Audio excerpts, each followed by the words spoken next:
লেবাননে প্রথম দিন পেজার ও পরদিন রেডিও বিস্ফোরণের ঘটনায় মধ্যপ্রাচ্য জুড়ে নতুন করে যুদ্ধ পরিস্থিতি অবনতির শঙ্কা দেখা দিয়েছে।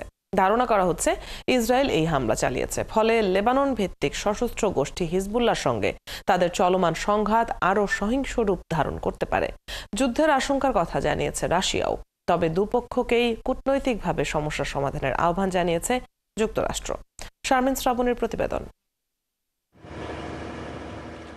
গত বছরের ৭ অক্টোবর গাজায় যুদ্ধ শুরু হওয়ার পর থেকে লেবানন সীমান্তে হিজবুল্লাহ ও ইসরায়েলি বাহিনীর মধ্যে পাল্টাপাল্টি হামলা চলছে।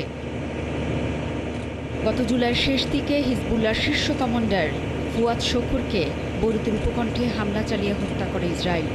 এ নিয়ে সর্বাত্মক যুদ্ধ বেঁধে যাওয়ার শঙ্কা দেখা দিলেও শেষ পর্যন্ত সীমিত আকারে ক্ষেপণাস্ত্র ড্রোন হামলা চালিয়ে ক্ষান্ত দেয় হিজবুল্লাহ।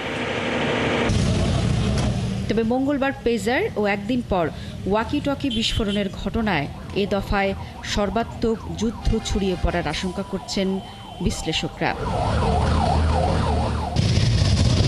যদিও এখনও দুপক্ষকেই শান্ত থাকতে বলেছে ইসরায়েলের মিত্রদেশ যুক্তরাষ্ট্র।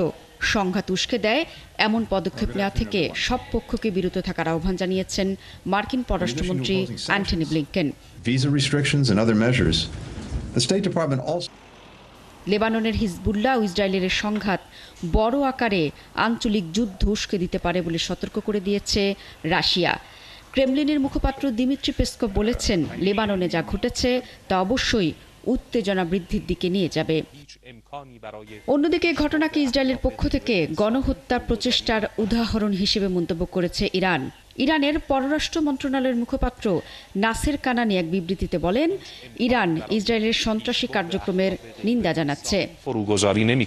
মঙ্গলবার ও বুধবারের পেজার ও ওয়াকিটকি বিস্ফোরণে হিজবুল্লাহর অনেক সদস্য আহত হয়েছেন। এ ঘটনায় ইসরায়েলকে দায়ী করে প্রতিশোধের ঘোষণা দিয়েছে লেবাননের সশস্ত্র গোষ্ঠীটি।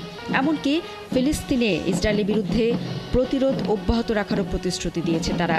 ওদিকে ইসরায়েলও হিজবুল্লাহকে যে কোনো উপায়ে থামানোর লক্ষ্য নিয়ে সামনে এগোচ্ছে।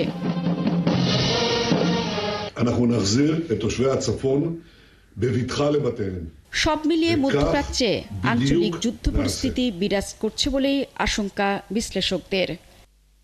শারমিন শ্রাবণী, ৭১।